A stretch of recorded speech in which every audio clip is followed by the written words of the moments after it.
গত 10 আমরা গত 10 বছর ধরে দেখছি মানুষের রাজনৈতিক চিন্তাধারার অবক্ষয় ঘটছে। যেসব নেতারা দুর্নীতি করে জেলে গেল, জেল থেকে ফিরে এসে তারা আবার ভোটে দাঁড়িয়ে পুনরায় জিতে যাচ্ছে। আমাদের ভাবতে হবে, পরবর্তী প্রজন্মের কথা ভেবে এইসব নেতাদের, দুর্নীতি নেতাদের পরাজিত করতে হবে। আমাদের বিবেককে জাগ্রত করতে হবে। আমাদের সম্পদ, আমাদের অ্যালটমেন্ট, মাথাপিছু যে রুজি রোজগার, তারা একাই ভোগ করে নিচ্ছে, তাদের সম্পদ বাড়িয়ে নিচ্ছে, এদের পরাস্ত করতে হবে। আর দেখছি সিনেমার জগতের মানুষরা ভোটে দাঁড়িয়ে যাচ্ছে এবং তাদেরকে আমরা ভোট দিয়ে দিচ্ছি।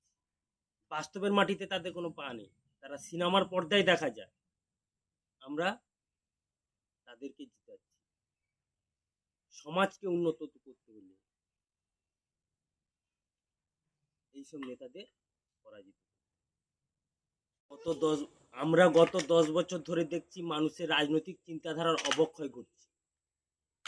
যেসব নেতারা দুর্নীতি করে জেলে গেল, জেল থেকে ফিরে এসে তারা আবার ভোটে দাঁড়িয়ে পুনরায় জিতে যাচ্ছে।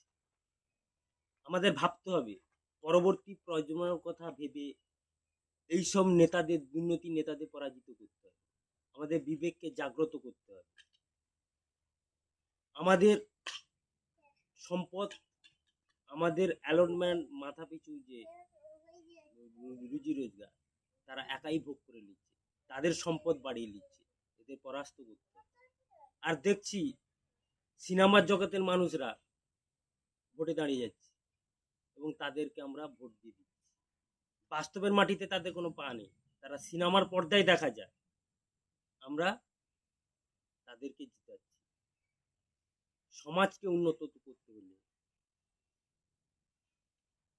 এইসব নেতাদের পরাজিত।